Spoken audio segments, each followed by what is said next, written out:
प्रिय दर्शकों नमस्कार। आज के इस वीडियो में हम अग्नि पुराण एवं पद्म पुराण में वर्णित भगवान विष्णु जी का अपामार्जन स्तोत्र, जो सभी प्रकार के रोग दोष और शोक को दूर करने वाला है, बहुत ही प्रभावशाली स्तोत्र है। आइए इस स्तोत्र का वाचन करते हैं। अपामार्जन स्तोत्रम श्रीदालभ्य उवाच। भगवन् प्राणिनः सर्वे विषरोगाद्युपद्रवैः दुष्टग्रहाभिघातैश्च सर्वकालमुपद्रुताः अभिचारिककृत्याभिः स्पर्शरोगैश्च दारुणैः सदा सम्पीड्यमानास्तु तिष्ठन्ति मुनिसत्तमा। केन कर्मविपाकेन विषरोगाद्युपद्रवाः न भवन्ति नृणां तन्मे यथा वद्वक्तुमर्हसि। श्रीपुलस्त्य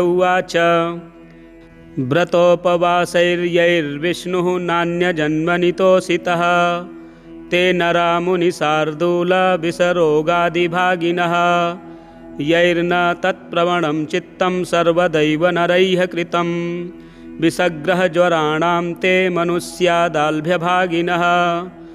आरोग्यं परमामृद्धिं मनसा यद्यदिच्छति तत्तदाप्नोत्यसन्दिग्धं परत्राच्युततो सकृत्। नाधीन् प्राप्नोति न व्याधीन् न विषग्रहबन्धनं कृत्या स्पर्शभयं वापि तोषिते मधुसूदने। सर्वदुःखशमस्तस्य सौम्यास्तस्य सदाग्रहाः देवानामपृद्धृस्योऽसौ तुष्टो यस्य जनार्दनः। यः समः सर्वभूतेषु यथात्मनि तथा परे उपवासादिदानेन तोषिते मधुसूदने। तोषितास्तत्र जायन्ते नराः पूर्णमनोरथाः अरोगाः सुखिनो भोगान् भोक्तारो मुनिसत्तम। न तेषां शत्रवो नैव स्पर्शरोगाभिचारिकाः ग्रहरोगादिकं वापि पापकार्यं न जायते। अव्याहतानि कृष्णस्य चक्रादीन्यायुधानि च रक्षन्ति सकलापद्भ्यो येन विष्णुरुपासितः। श्रीदालभ्य उवाच। अनाराधितगोविन्दा ये नरा दुःखभागिनः तेषां दुःखवितप्तानां यत्कर्तव्यं दयालुभिः पश्यद्भिः सर्वभूतस्थं वासुदेवं महामुने। समदृष्टिभिरीशेषं तन्मह्यं ब्रूह्यसे सतः। श्रीपुलस्त्य उवाच। श्रोतुकामोऽसि वैदाल्भ्य शृणुष्व सुसमाहितः। अपामार्जनकं वक्ष्ये न्यासपूर्वमिदं परम्। गृहीत्वा तु समूलाग्रान् कुशान् शुद्धानुपस्कृतान् मार्जयेत् सर्वगात्राणि कुशाग्रैर्दाल्भ्यशान्तिकृत्। शरीरे यस्य तिष्ठन्ति कुशाग्रजलबिन्दवः नश्यन्ति सर्वपापानि गरुडेनेव पन्नगाः। कुशमूले स्थितो ब्रह्मा कुशमध्ये जनार्दनः कुशाग्रे शङ्करं विद्यात्रयो देवा व्यवस्थिताः।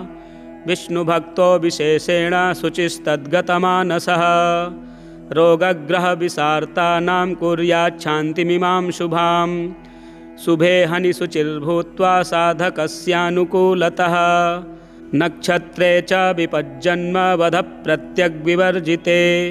वरेर्कभौमयोर्मन्त्री शुचौ देशे द्विजोत्तमः गोचरममात्रं भूदेशं गोमयेनोपलिप्य च तत्र भारद्वयी व्रीहिस्तदर्धं वा तदर्धकं निक्षिप्यस्तण्डिलं कृत्वा लिखेत् पद्मं चतुर्दलं। सौवर्णं राजतं ताम्रं मृण्मयं वा नवं दृढम् अवृणं कलशं शुद्धं स्थापयेत् तण्डुलोपरि। तत्रोदकं समानीयं शुद्धं निर्मलमेव च। 100 कुशान् साग्रान् स्थापयेत् कलशोपरि। कलशस्य मुखे विष्णुः कंठे रुद्रः समाश्रितः। मूले तत्र स्थितो ब्रह्मा मध्ये मातृगणाः स्मृताः। कुक्षौ तु सागराः सर्वे सप्तद्वीपा वसुन्धराः। शेषास्तु देवताः सर्वाः कलशं तु समाश्रिताः।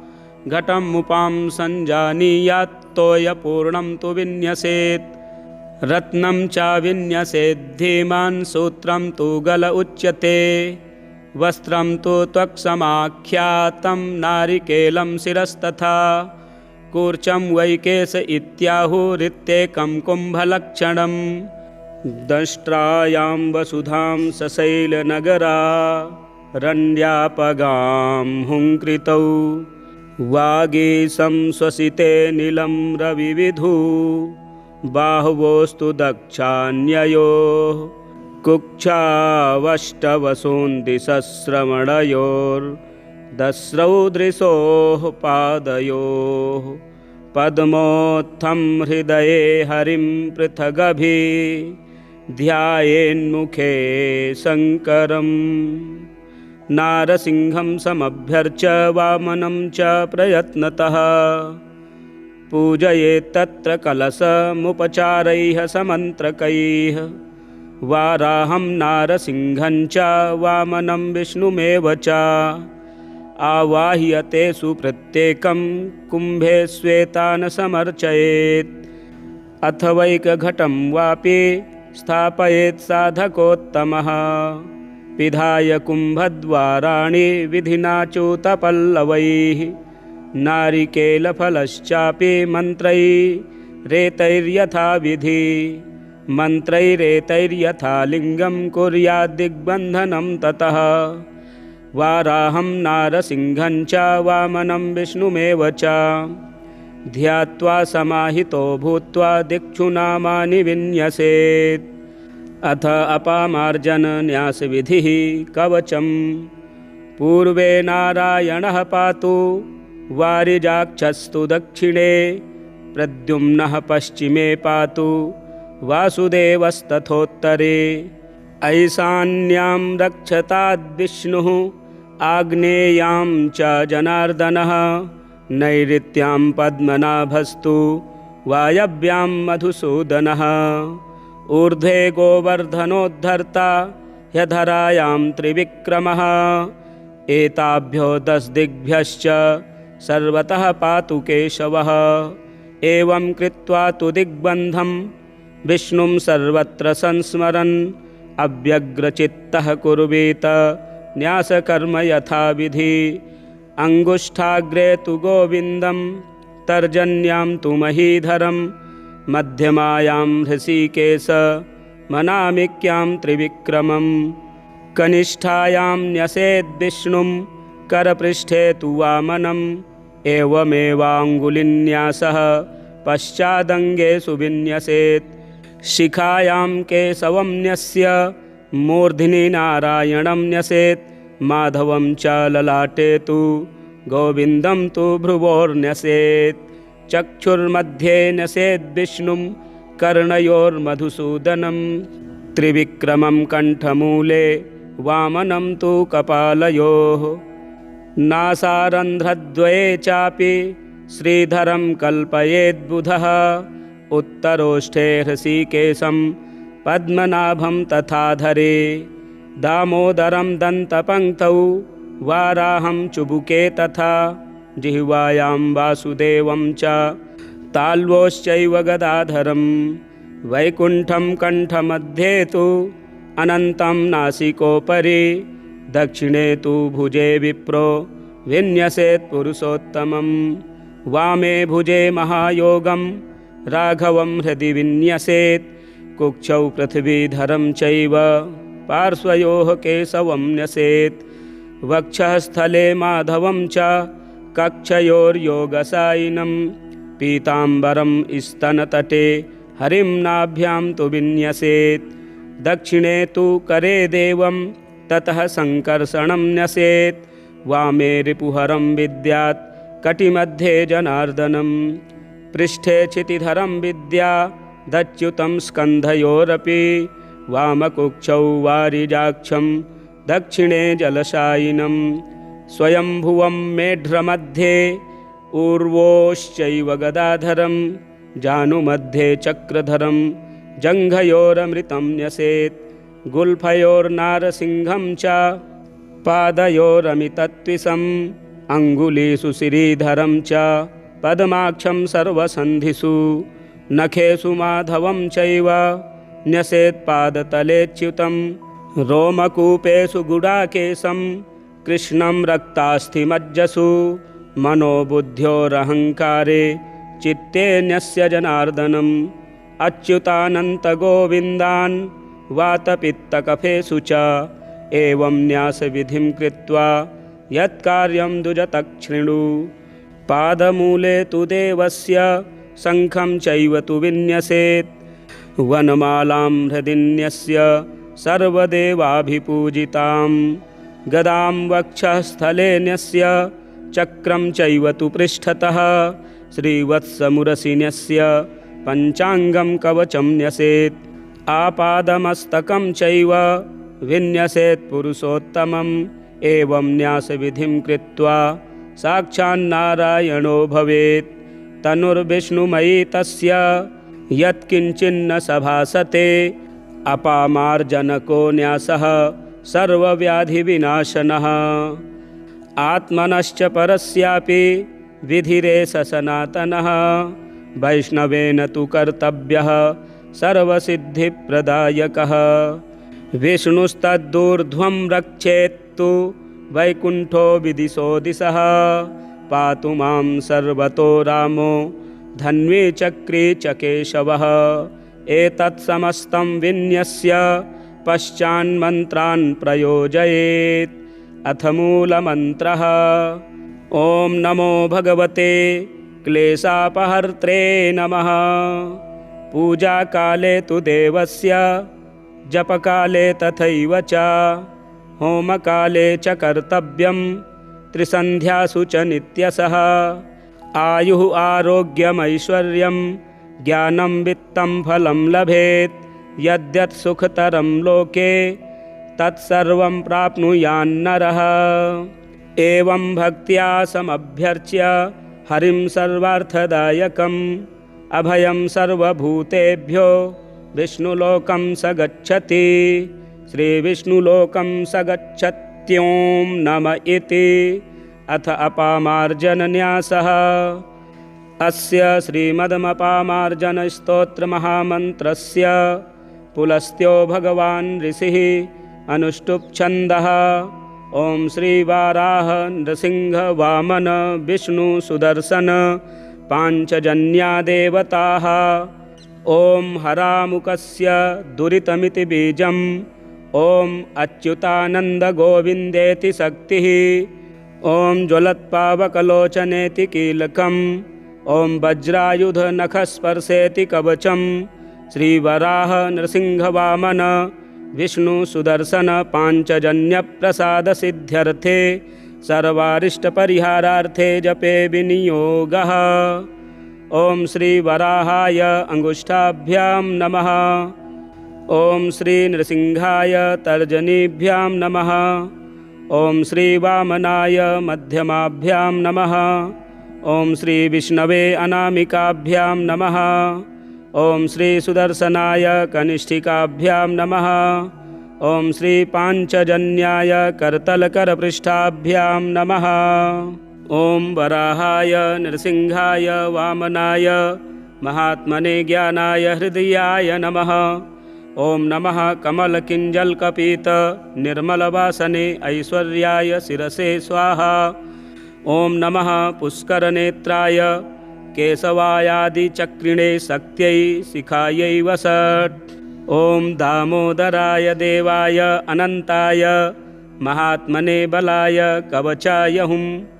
ॐ काश्यपायातिह्रस्वाय ऋग्यजुस्साममूर्तये तेजसे नेत्राभ्यां वौषट्। ॐ नमः परमार्थाय पुरुषाय महात्मने वीर्याय अस्त्राय फट्। ॐ भूर्भुवस्वरोतिमिति दिग्बन्धः। अथ अपामार्जनध्यानम्। अथ ध्यानं प्रवक्ष्यामि सर्वपापप्रणाशनं वराहरूपिणं देवं संस्मरन्नर्चयेज्जपेत्। ॐ जलौघमग्ना सचराचराधरा विषाणकोट्याखिलविश्वमूर्तिना समुद्धृता येन वराहरूपिणा समे स्वयंभूर्भगवान् प्रसीदतु। चञ्चच्चन्द्रार्धदष्ट्रं स्फुरदुरुदशनं विद्युद्युद्योतजिह्वं गर्जत्पर्जन्यनादं स्फुरितरविरुचं चक्षुरक्षुद्ररौद्रं त्रस्तासाहस्तियूथं ज्वलदनलसटाकेसरोद्भासमानं रक्षोरक्ताभिषिक्तं प्रहरतु दुरितं ध्यायतां नारसिंहम्। अतिविपुलसुगात्रं रुक्मपात्रस्थमन्नं सुललितदधिखण्डं पाणिना दक्षिणेन कलशममृतपूर्णं वामहस्ते दधानं तरति सकलदुःखं वामनं भावयेद्यः। विष्णुं भास्वत्किरीटां गदवलयगलाकल्पहारोज्ज्वलाङ्गं श्रोणीभूषा सुवक्षो मणिमुकुटमहाकुण्डलैर्मण्डिताङ्गम् हस्तोद्यच्छङ्खचक्राम्बुजगदममलं पीतकौशेयवासं विद्योतदभासमुद्यददिनकरसदृशं पद्मसंस्थं नमामि। शङ्खं चक्रं सचापं परशुमसिमिषोन्मूलपाशाङ्कुशाग्नीन् बिभ्राणं वज्रखेटं हलमुसलगदा कुन्तमत्युग्रदष्ट्रम् ज्वालाकेशं त्रिनेत्रं ज्वलदनलनिभं हारकेयूरभूषं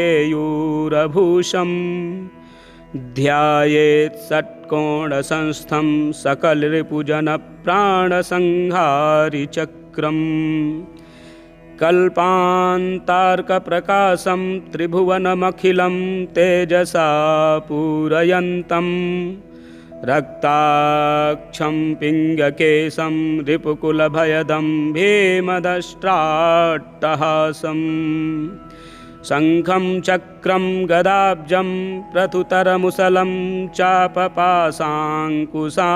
स्वैः बिभ्राणं दोर्भिरष्टौ मनसि मुररिपुं भावयेच्चक्रसंज्ञम्। अथ अपामार्जनमूलमन्त्राः। ॐ नमो भगवते श्रीमहावाराहाय दष्ट्रोद्धृतविश्वम्भराय हिरण्याक्षगर्वसर्वङ्कषाय मम विघ्नान् छिन्धि छिन्धि छेदय छेदय स्वाहा। ॐ नमो भगवते श्रीमहानृसिंहाय दष्ट्राकरालवदनाय खरनखराग्रविदारित हिरण्यकशपुवक्षस्थलाय ज्वालामालाविभूषणाय मम विघ्नान् संहर संहर। हा हा ही ही हू हू हुं फट् स्वाहा। ॐ नमो भगवते महामायाय श्रीवामनाय पादत्रयाक्रान्तजगत्त्रयाय ऋग्यजुश्याममूर्तये मम विघ्नान् ध्वंसय ध्वंसय त्रासय त्रासय। ॐ ह्रां ह्रीं ह्रूं श्रीं क्लीं ठा ठा ठा ठा ठा आ आ आ आ आ E E E E E ऊ ऊ ऊ ऊ ऊ हुं फट् स्वाहा। ॐ नमो भगवते महाविष्णवे यक्षरक्षांसि मम विघ्नान् मथ मथ स्वाहा। ॐ नमो भगवते श्रीसुदर्शनाय महाचक्रराजाय मां रक्ष रक्ष मम शत्रून् नाशय नाशय दर दर दारय दारय छिन्धि छिन्धि भिन्धि भिन्धि ज्वल ज्वल ज्वालय ज्वालय सहस्रकिरणान् प्रज्वल प्रज्वल शिखा उत्प्रेषयोत्प्रेषय दहनात्मक चट चट चाटय चाटय गर्जय गर्जय त्रासय त्रासय चूर्णय चूर्णय। परप्रयुक्तानां मन्त्राणाम् अष्टोत्तरशतम् स्फोटय स्फोटय परशक्तिः पेशय पेशय परमन्त्रान् संहर संहर मां रक्ष रक्ष सहस्रारहुं फट् स्वाहा। एतान् मन्त्रान् जपेन्मन्त्री उत्स्पृश्य घटोदकम् अष्टोत्तरशतं मौनी जपेत् सिद्धिर्भविष्यति। अपामार्जनध्यानं बृहद्धाम बृहद्गात्रं बृहद्दष्ट्रं त्रिलोचनं समस्तवेदवेदाङ्गयुक्ताङ्गं भूषणैर्युतम् उद्धृत्य भूमिं पातालाद्धस्ताभ्यां परिगृह्यताम् आलिङ्ग्य भूमिमुरसा मूर्ध्नि जिघ्रन्तमच्युतं रत्नवैडूर्यमुक्तादिभूषणैरूपशोभितं पीताम्बरधरं देवं शुक्लमाल्यानुलेपनं त्रयस्त्रिंशादिदेवैश्च स्तूयमानं तु सर्वदा ऋषिभिः सनकाद्यैश्च सेव्यमानमहर्निशं नृत्यन्तेभिश्चराप्सरोभिर्गेयमानं च किन्नरैः इत्थं ध्यात्वा यथा न्यायं जपेन मन्त्रमतन्द्रितः सौवर्णमण्डपान्तस्थं पद्मं ध्यायेत् सकेसरं सकीर्णकैर्दलैरिष्टैरष्टभिः परिशोभितं कलङ्करहितं देवं पूर्णचन्द्रसमप्रभं श्रीवत्साङ्कितवक्षस्कं तीक्ष्णदष्ट्रं त्रिलोचनं जपाकुसुमसङ्काशं रक्तहस्ततलान्वितं पद्मासनसमारूढं योगपट्टपरिष्कृतं पीतवस्त्रपरीताङ्गं शुक्लवस्त्रोत्तरीयकं कटिसूत्रेण हैमेन नूपुरेण विराजितं वनमालादिशोभाढ्या मुक्ताहारोपशोभितं पङ्कजास्यं चतुर्बाहुं पद्मपत्रनिभेक्षणं प्रातः सूर्यसमप्रख्य कुण्डाल्यां विराजितम् अनेकसूर्यसङ्काशदीप्यन्मकुटमस्तकं केयूरकान्तिसंस्पर्धे मुद्रिकारत्नशोभितं जानुपरिन्यस्तकरद्वन्द्वमुक्तानखाङ्कुरं जङ्घाभरणसंस्पर्धे सुशोभं कङ्कणत्विषा चतुर्थे चन्द्रसङ्काशा सुदष्ट्रमुखपङ्कजं मुक्ताफलाभसुमहादन्तावलिविराजितं चाम्पेयपुष्पसङ्काशसुनासमुखपङ्कजम् अतिरक्तोष्ठवदनं रक्तास्यमरिभीषणं वामाङ्कस्था श्रियं भक्तां शान्तां दान्तां गरीयसीम् अर्हणीयोरुसंयुक्तां सुनासां शुभलक्षणां शुभ्रूं सुकेशीं सुश्रोणीं सुभुजां सुद्विजाननां सुप्रतीकां च सुगतिं चतुर्हस्तां विचिन्तयेत् दुकूलचेलचारवङ्गे हरिणीं सर्वकामदां तप्तकाञ्चनसङ्काशां सर्वाभरणभूषितां सुवर्णकलशप्रख्य पीनोन्नतपयोधरां गृहीतपद्मयुगलबाहुभ्यां च विराजितां गृहीतमातुलुङ्गाख्य जाम्बूनदकरां तथा एवं देवीं नृसिंहस्य वामाङ्कोपरि चिन्तयेत् पुनर्ध्यानम् ॐ जलौघमग्ना सचराचराधरा विषाणकोट्याखिलविश्वमूर्तिना समुद्धृता येन वराहरूपिणा स मे स्वयंभूर्भगवान् प्रसीदतु। चञ्चच्चन्द्रार्धदष्ट्रस्फुरदुर्दशनं विद्युदुद्योतजिह्वं गर्जत्पर्जन्यनादं स्फुरितरविरुचं चक्षुरक्षुद्ररौद्रं त्रस्तासाहस्तियूधं ज्वलदनलसटाकेसरोद्भासमानं रक्षोरक्ताभिषिक्तं प्रहरतु दुरितं ध्यायतां नारसिंहम् अतिविपुलसुगात्रं रुक्मपात्रस्थमन्नं सुललितदधिखण्डं पाणिना दक्षिणेन कलशममृतपूर्णं वामहस्ते दधानं तरति सकलदुःखं वामनं भावयेद्यः विष्णुं भास्वत्किरीटां गदवलयगलाकल्पहारोज्ज्वलाङ्गं श्रोणीभूषा सुवक्षो मणिमकुटमहाकुण्डलैर्मण्डिताङ्गम् हस्तोद्यच्छङ्खचक्राम्बुजगदममलं पीतकौशेयवासं विद्योतद्भासमुद्यद्दिनकरसदृशं पद्मसंस्थं नमामि। शङ्खं चक्रं सचापं परशुमसिमिसून्मूलपाशाङ्कुशाग्नीन् बिभ्राडं वज्रखेटं हलमुसलगदाकुन्तमत्योग्रदष्ट्रं ज्वालाकेशं त्रिनेत्रं ज्वलदनलनिभं हारकेयोरभूषं ध्याये षट्कोणस्थं सकलरिपुजनप्राणसंहारिचक्रम्। ॐ नमो भगवते श्रीमहावाराहाय क्रोडरूपिणे मम विघ्नान् दह दह स्वाहा। ॐ नमो भगवते श्रीमहानृसिंहाय करालदष्ट्रवदनाय मम विघ्नान् पच पच स्वाहा। ॐ नमो भगवते श्रीमायावामनाय त्रैलोक्यविक्रान्ताय मम शत्रून् छेदय छेदय स्वाहा। ॐ नमो भगवते महाविष्णवे यक्षरक्षांसि मम विघ्नान् मथ मथ स्वाहा। ॐ नमो भगवते श्रीसुदर्शनाय सुरान्तकाय मम विघ्नान् हन हन स्वाहा। अथ अपामार्जनफलप्रार्थनम्।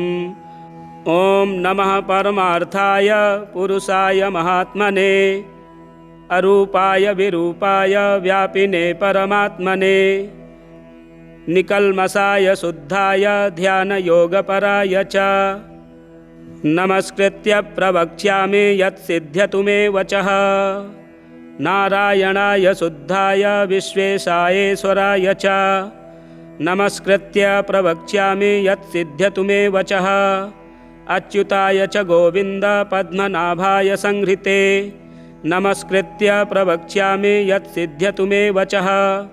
त्रिविक्रमाय रामाय वैकुण्ठाय हराय च नमस्कृत्य प्रवक्ष्यामि यत्सिद्ध्यतु मे वचः।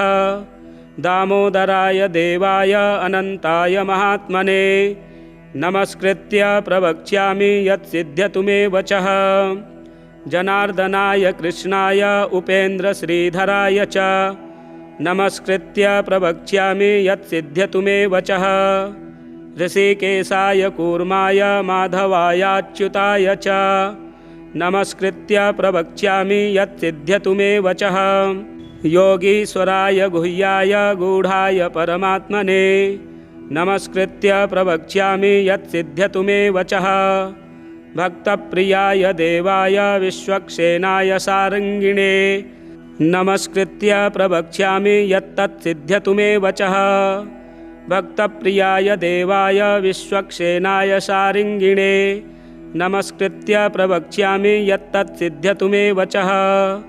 प्रद्युम्नाय निरुद्धाय पुरुषाय महात्मने नमस्कृत्य प्रवक्ष्यामि यत्तत्सिद्ध्यतु मे वचः। अथोक्षजाय दक्षाय मत्स्याय मधुहारिणे नमस्कृत्य प्रवक्ष्यामि यत्तत्सिद्ध्यतु मे वचः। वराहाय नृसिंहाय वामनाय महात्मने नमस्कृत्य प्रवक्ष्यामि यत्तत्सिद्ध्यतु मे वचः।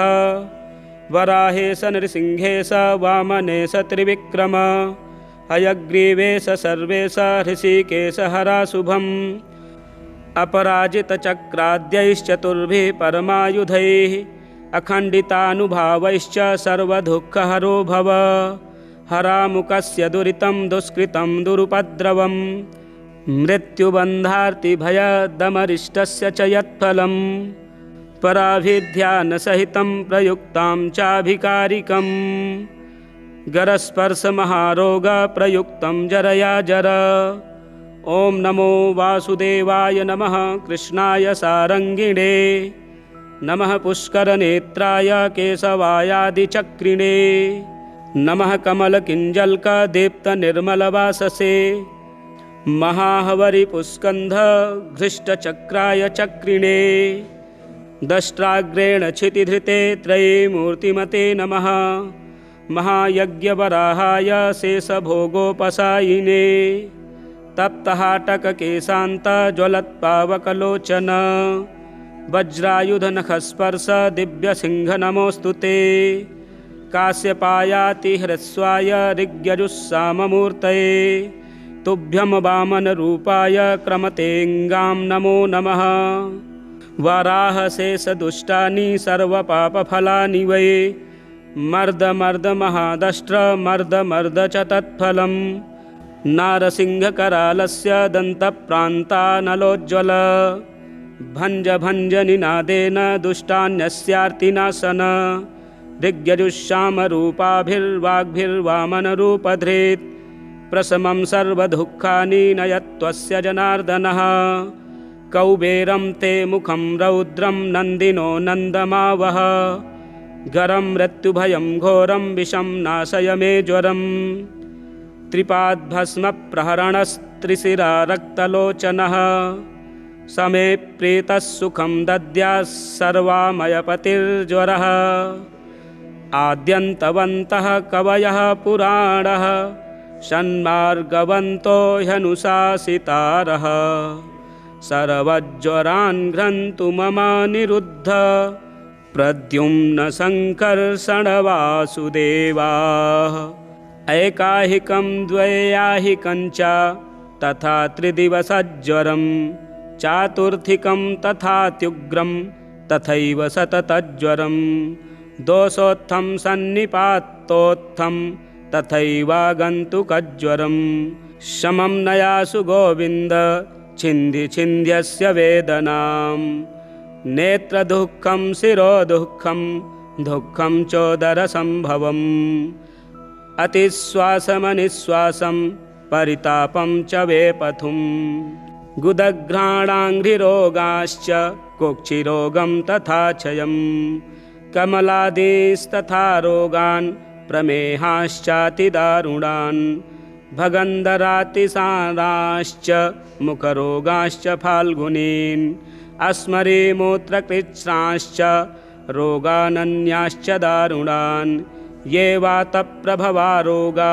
ये च पित्तसमुद्भवाः कफोद्भवाश्च ये रोगाः ये चान्ये सान्निपातिकाः आगन्तुकाश्च ये रोगाः लूताविस्फोटकादयः सर्वे ते प्रशमं यान्तु वासुदेवापमार्जनात् विलयं यान्तु ते सर्वे विष्णोरुच्चारणेन तु क्षयं गच्छन्त्वशेषास्ते चक्रेणोपहता हरेः अच्युतानन्तगोविन्द नामोच्चारणभेषजात् नश्यन्ति सकलरोगाः सत्यं सत्यं वदाम्यहम् सत्यं सत्यं पुनः सत्यं मुद्धृत्य भुजमुच्यते वेदाच्छास्त्रं परं नास्ति न दैवं केशवात् परं स्थावरं जङ्गमं वापि कृत्रिमं वापि यद्विषं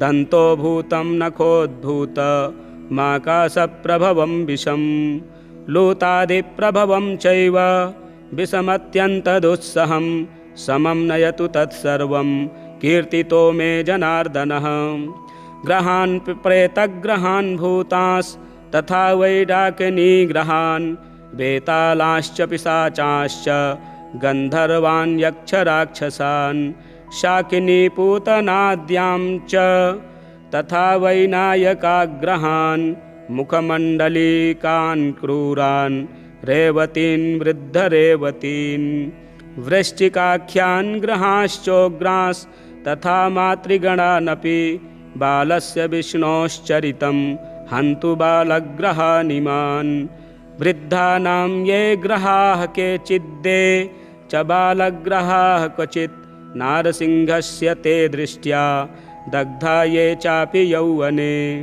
सदा करालवदनो नारसिंहो महारवः ग्रहणशेषन्निःशेषान् करोतु जगतो हरिः नारसिंह महासिंह ज्वालामालोज्ज्वलानन ग्रहानशेखान् सर्वेश खाद खादाग्निलोचन ये रोगा ये महोत्पाताः यद्विषं ये महाग्रहाः यानि च क्रूरभूतानि ग्रहपीडाश्च दारुणाः शस्त्रक्षतेषु ये रोगाः ज्वालाकर्दमकादयः यानि चान्यानि दुष्टानि प्राणिपीडाकराणि वै तानि सर्वाणि सर्वात्मन् परमात्मन् जनार्दन किञ्चिद्रूपं समास्थाय वासुदेवाशुनाशय क्षिप्त्वा सुदर्शनं चक्रं ज्वालामालाविभूषणं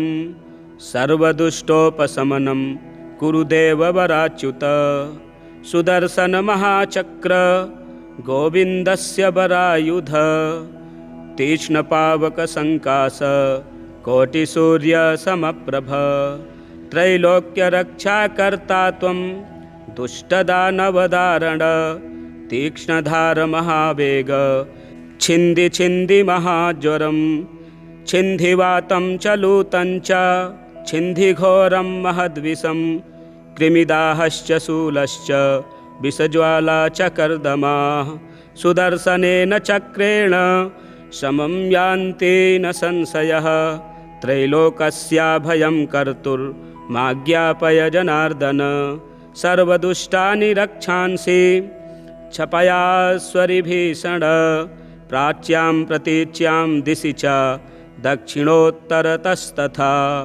रक्षां करोतु भगवान् बहुरूपी जनार्दनः व्याघ्रसिंहवराहादिष्वग्निचोरभयेषु च रक्षां करोतु भगवान् बहुरूपी जनार्दनः भुव्यन्तरिक्षे च तथा पार्श्वतः पृष्ठतोऽग्रतः रक्षां करोतु भगवान् नारसिंहः स्वगर्जितैः यथा विष्णुर्जगत्सर्वं सदेवासुरमानुषं तेन सत्येन सकलं दुष्टमस्य प्रशाम्यतु यथा यज्ञेश्वरो विष्णुर्वेदान्ते स्वभिधीयते तेन सत्येन सकलं दुष्टमस्य प्रशाम्यतु परमात्मा यथा विष्णुर्वेदान्ते स्वपि गीयते तेन सत्येन सकलं दुष्टमस्य प्रशाम्यतु यथा विष्णौ स्तुते सद्यः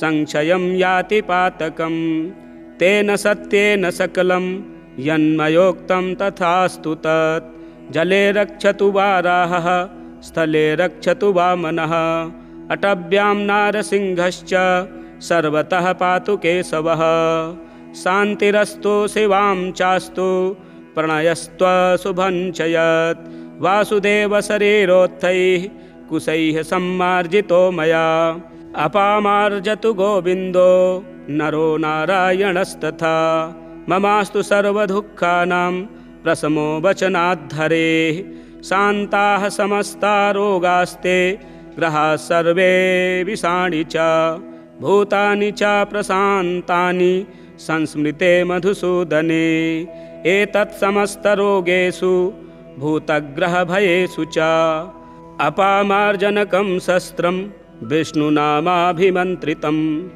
एते कुशा विष्णुशरीरसम्भवा जनार्दनोऽहं स्वयमेव चागतः हतं मया दुष्टमशेषमस्य स्वस्थो भवत्येष यथा वचो हरेः शान्तिरस्तु शिवं चास्तु दुष्टमस्य प्रशाम्यतु यदस्य दुरितं किञ्चित् तच्छिप्तं लवणाम्भसि स्वास्थ्यमस्तु शिवं चास्तु ऋषिकेशस्य कीर्तनात् यत एवागतं पापं तत्रैव प्रतिगच्छतु अथ पामार्जनमाहात्म्यम् एतद्रोगादिपीडासु जनानां हितमिच्छता विष्णुभक्तेन कर्तव्यमपामार्जनकं परम् अनेन सर्वदुःखानि समं यान्ति न संशयः व्याधपस्मारकुष्ठादि पिशाचोरगराक्षसाः तस्य पार्श्वं न गच्छन्ति स्तोत्रमेतत्तु यः पठेत् यश्च धारयते विद्वान् श्रद्धाभक्तिसमन्वितः ग्रहास्तं नोपसर्पन्ति न रोगेण च पीडितः धन्यो यस्य शत्रुघ्नः स्तवोऽयं मुनिसत्तम पठतां शृण्वतां चैव विष्णोर्माहात्म्यमुत्तमम् एतत् स्तोत्रं परं पुण्यं सर्वव्याधिविनाशनं पठतां शृण्वतां चैव जपेदायुष्यवर्धनं विनाशाय च रोगाणामपमृत्युजयाय च इदं स्तोत्रं जपेच्छान्तः कुशैः सम्मार्जयेच्छुचिः वाराहं नारसिंहं च वामनं विष्णुमेव च स्मरन् जपेदिदं स्तोत्रं सर्वदुःखोपशान्तये सर्वभूतहितार्थाय कुर्यात् तस्मात् सदैव हि ॐ नमः इति श्रीमदपामार्जन स्तोत्रम संपूर्णम। किसी भी प्रकार का रोग और किसी भी प्रकार का दुख कष्ट आदि यदि उपस्थित हो गया है, घर में सुख शांति नहीं है, क्लेश बढ़ गया है, तो इस स्तोत्र को आप श्रवण करें। आपके घर में सुख शांति और खुशहाली आएगी। और इसी तरह की वीडियो देखने के लिए चैनल को सब्सक्राइब करें, वीडियो शेयर करें, लाइक करें। मिलते हैं अगले वीडियो में। हर हर महादेव।